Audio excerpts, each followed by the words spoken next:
Friends, welcome to the California Republic and another Round the Block review. This one's a little bit special for me for two reasons.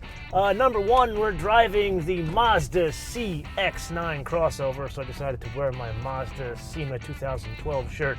I think this is a tradition now that I wear this shirt when I drive Mazdas. And number two, we're coming to you from my new neighborhood. I just moved. So with that, let's start a Round the Block review of the 2017 Mazda CX-9.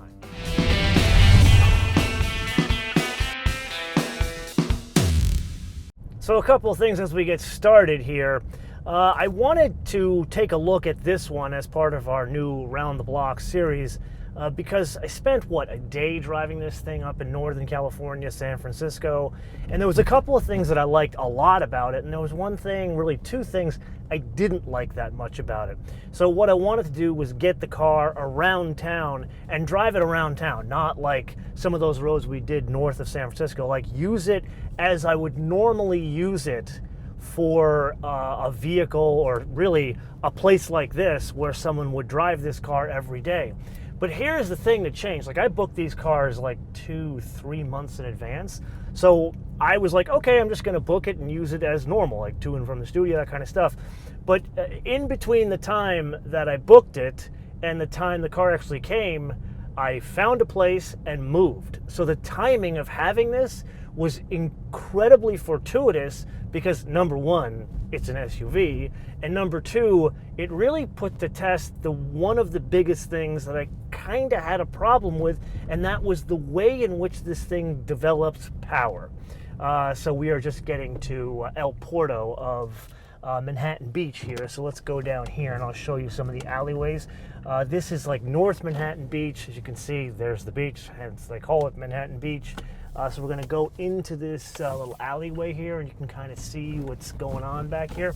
Anyway, back to the power issue. So if you look back at our full first drive review of this thing, and if you look back at the tech review that both I as well as Dave Coleman did his own tech review, this is the first car they very specifically said, we're going to tune the power for the buyers of this vehicle. So not morons like me. Like, you guys remember when Jill came on and we spoke about the Kia Cadenza, and a lot of you guys really liked her being on the show because she brought a practical sense to the show and looked at the car as what the normal average driver would look at it, not some moron that drives a Lotus that only feels practical cars have manual transmissions. So Mazda said, you know what? We sell a good amount of cars, not a lot of cars, but let's see if we can take our Mazda engineering ethos, which is efficiency but performance, that's what I'm calling it, and let's see if we can apply it to a vehicle that is more mainstream, a larger crossover, which really what this is. This isn't a full-on SUV. And the way they did that was, let's tune the power, let's get an efficient engine in there. So this is a small 4-cylinder with a turbocharger on it, and what they do is they get the torque to come in really fast, like sub 2000. It's something like 1300 RPM, something like that. And then what they do is they drop it off real quick. And the logic of dropping off that torque very quickly, like up this hill, I'm not even putting my foot to the floor, and what's happening now is I'm getting no problem with getting up the hill, but then it drops off quickly, so I don't have a problem with fuel efficiency issues. That's what's so good about this system. But here's the catch. If you're using it like I was using it in the hills north of San Francisco, it's not a race car, it's not a canyon carving car, and it's not supposed to be. So there I was driving the car thinking, it's a little weird, and I'll be honest with you, I wasn't used to it. I was used to like a vehicle like this having really a good amount of torque from a V6 or really even a V8 in some cases when it's full body on frame. So I came away like, I really don't know how this sits with me, and I really wasn't that impressed, to be very honest with you. But my mentality was, we got to take it out and we got to do a full first drive review. I'm not saying I did the wrong thing. I definitely did the right thing in that really pushing it beyond its limits. But now that I've taken the Dave Coleman ethos and applied it to where the thing was originally designed, there is never a time that this thing is flat-footed, even with a ton of crap in the back. Now here's an interesting use case. So I've told you many times you guys should be following me on Instagram, and if you are not, you should. MotoManTV, all one word. So on Saturday night, I posted a picture. I went to IKEA to get a bunch of stuff, and I tried to like put this like cart behind the car to see, you can see all the boxes behind the vehicle, so you get a good idea of like, can this thing actually, all the boxes fit into the car? And I'm like, even I was like, I don't know if it's gonna get in there. So I posted on there, will this stuff actually get in there, or who's got money on the Mazda? And sure enough, one of you, actually, I owe you money because you actually put 50 bucks on the Mazda. Not that I'm really gonna pay this because I'm not a betting man. But the point was, not only did it take all this stuff, but it was like the whole area back there was full, so there's a little extra weight. Even that didn't push the four-cylinder beyond its limits. So this is my way of saying, yes, Dave Coleman, you were right. Yes, the tuning and the application of a turbo four-cylinder in a larger crossover works, and it works quite well in this scenario. So, are we clear on that? Now that we are, let's press on to the next topic, and that is some of the interesting ways in which this car works as we go up the hill here. Just as an aside, you see this like gem thing in front of us? The whole neighborhood around here, everyone has one of these things. So they buzz around town in one of these like small little gem things. And I was literally unpacking the car, and a guy rolls by, and he's just chilling like in his surf shorts, and he's got not one but two golden retrievers just napping at his feet as he's driving in this thing. I mean, can you see why I've moved to Manhattan Beach? It is just a wonderful place. And just as an aside, you guys have known me throughout the show to talk about Venice, and I love Venice. It is a wonderful place. I spent 10 years of my life there. It is such a fantastic city, a vibrant city. There have been some changes going on, and some changes I just decided I didn't want to put up with any longer. So I was looking for something a bit different, but still close to the studio and close to the airport, and that's where I came up with Manhattan Beach. It took me, no joke, 6 months to find a place. 6 months. But the good news is, yes, it took me 6 months, but now I am very proud to say, not only do I live here, but I have a garage. First time in my life I've had my own garage. I am absolutely beside myself for this. Perhaps in a later Ask MotoMan, I will pose the question of what should I put in that garage, because I'm thinking at some point, it's only a one-car garage, so can't really put two cars in there, but at some point I'm thinking it's finally time for a proper classic car to go in there. Not that big. I don't think a lot will fit in there, but maybe we should have that discussion at some point. Maybe during a live session we'll have that discussion. Anyway, back to the Mazda, and I want to point out something here very cool about. I love this place. I can't tell you how much I love this little place. So this here is so you got the beach, which you already saw, and then you've got this thing here, which is the chip trail. So you can literally run all the way from Manhattan Beach all the way down to Redondo Beach on this chip trail, and it kind of cuts right in between all of like the beach communities down here. So Manhattan, Hermosa, and Redondo Beach. So it's a nice little run, and this is, if you guys are runners and you live in LA, or if you visit LA, I highly suggest you do a run down this way and then a run back up on the Strand. It's really second to none. Okay, so we're getting into downtown Manhattan Beach, but the chip trail still goes all the way through even downtown here. So let's get back to one item which I'm kind of perplexed on, and that is the infotainment system. So the navigation system works totally fine. I am not a big fan of unified controllers, as you guys full well know. But what they've done here is they've got this very odd way of setting up your favorites, whether it's memory or navigation stuff, all that kind of thing that they do down here. It is quite a process, like to the point where I would highly suggest this as an open note to Dave Coleman and any other like design or UX engineers at Mazda. Highly suggest you redo the interface on setting up everything, because it's not intuitive, and it could be a lot better, and there are better examples out there of it. Like, this is one of these instances where, shockingly, the Chrysler Uconnect is actually a really good system, especially in comparison to this. There's that. Now let's put aside this little infotainment system. Notice the opening for the window, the daylit opening here. You don't notice this when you spend a day or even 3 days in the car, but as you are driving it on a regular basis, there's a bit of a blind spot over there, because if you really spend some time looking at this, and I really had to, like, I put the car in the parking lot at the studio and stood back. I'm like, why am I getting this blind spot? And I didn't quite understand it until I stood back, really looked at it, and it turns out this window, if you think from here, from the top of the A-pillar to here, is actually quite short. And what this does over there, it translates to a bit of a blind spot when you're looking this way, especially if someone is in that passenger seat. Now, right in this instance, I've got the seat farther back, like reclined to a point that is not natural, so I can clearly see out that window when I look that way. But in normal instances where you would have a passenger, you would have a bit of a blind spot. Something odd and something I've not noticed in other vehicles, because you don't think about a daylight opening that short. And this is a design trick for a couple of reasons. Number one, it makes it look like a faster A-pillar, really the windscreen. And number two, it makes the car more efficient because air can flow over it a little bit more efficiently. So really, is this a complaint? No, because I can see this being a trade-off. If you remember in the Inside the MotoMan studio with Bob Lutz, he brought up a very good point. You know, they designed a car one time that was completely designed by a focus group.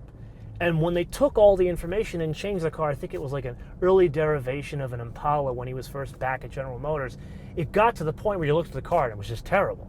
Because what they wanted was higher headroom, but the car didn't look good, and they tried to change everything, and you can't be all things to all people. So this is one of these examples of a trade-off, and I'm kind of happy to take this trade-off because this thing does look really cool for an SUV, especially now. Like, I'm driving around here, I moved in on September 1st, so I've been back and forth here since August to October. My head's already in October. I think I'm waiting for pumpkin pie over at the Costco.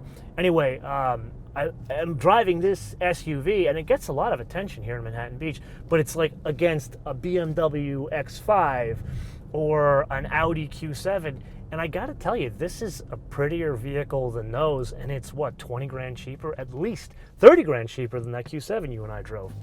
Anyway, let's put that aside. I wanted to point out this little setup here. I really was taken by this design of this dash when I first saw it, especially in this is the signature model, so this is the $44,000 model, and this has like the wood trim from a piano manufacturer. But I like the way in which this changes the feel of the inside of the car. Like, it doesn't feel like this slab-sided, like, big dash in front of you like the CX-5 did when it first came out before they made some of the changes. Kind of still needs help. It's not quite to what this is. But what they've done is they've lowered the dash, and they have this design trick by bringing this thing up. Notice this piece of wood, I don't think it's so much that they wanted to throw wood in here, but they wanted to bring the height of the console up to make you feel like you're sitting in a more sporty car rather than in an SUV, which I gotta say, this is a nice trick, and you don't really notice it until you actually spend some time driving it. Now I want to go back to the cargo thing, and this is where I gotta be honest with you. This wasn't intended to be a vehicle to move. It was fortuitous timing that this vehicle turned up on my doorstep. Actually, turned up on my doorstep a week before I moved, but it turned up on my doorstep right at the time that I had really set up and finally committed to the actual move after finding this place after 6 months.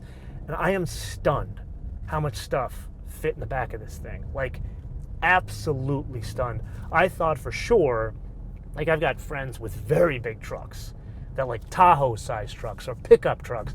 And I was like, don't even have to sweat it. I'll just have them come over, I'll borrow their truck, and I'll move my stuff. I was able to get everything. Now, granted, I live in a very small place. Don't think I have bought a huge place on the beach here in Manhattan Beach. I live in like a postage stamp place, size place like this, but I have a garage. So I don't have a lot of stuff.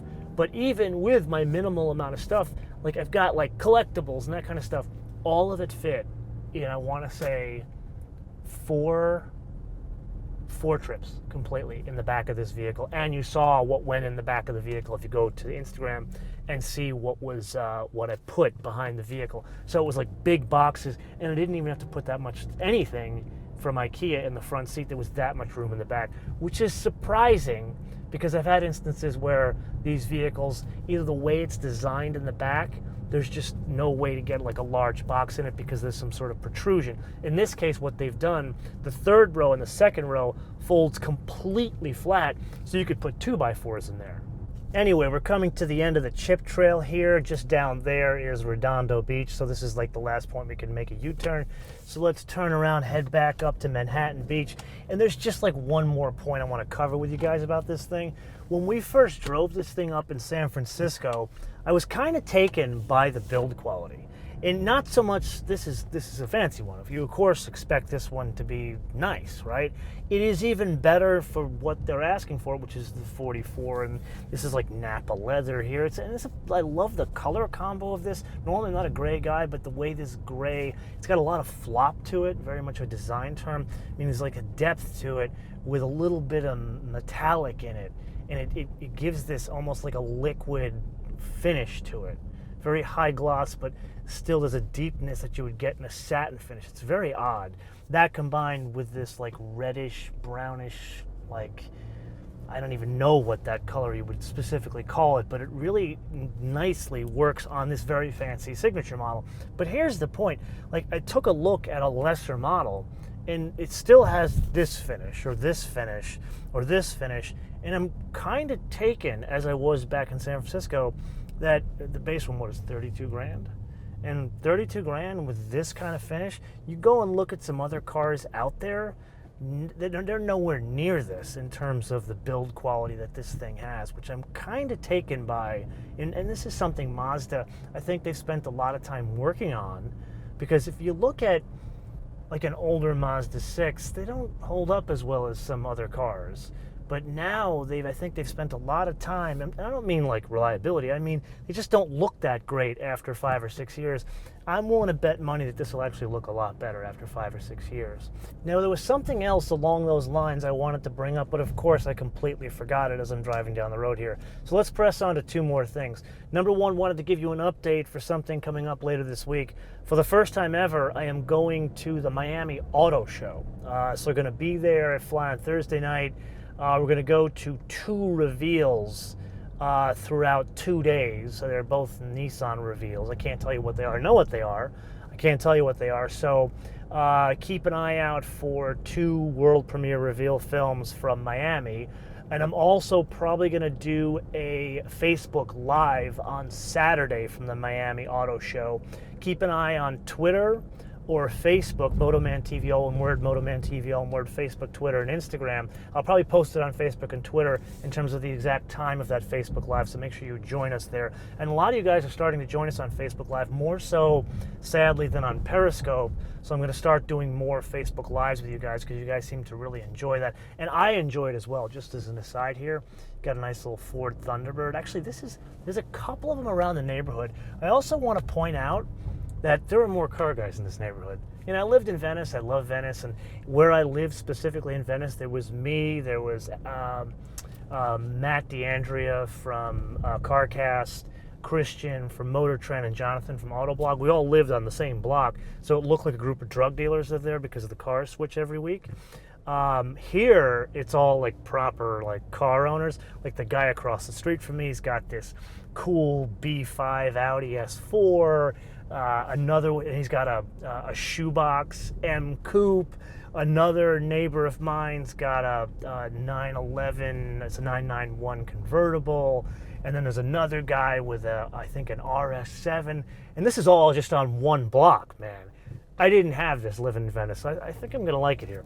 Anyway, so Miami Auto Show, keep an eye out for 2 premiere films and also a Facebook Live on Saturday. I will post an exact time. I don't know the schedule yet in terms of the actual release schedule for the Miami Auto Show. That's why I'm not giving you a specific time here, but stay tuned for that.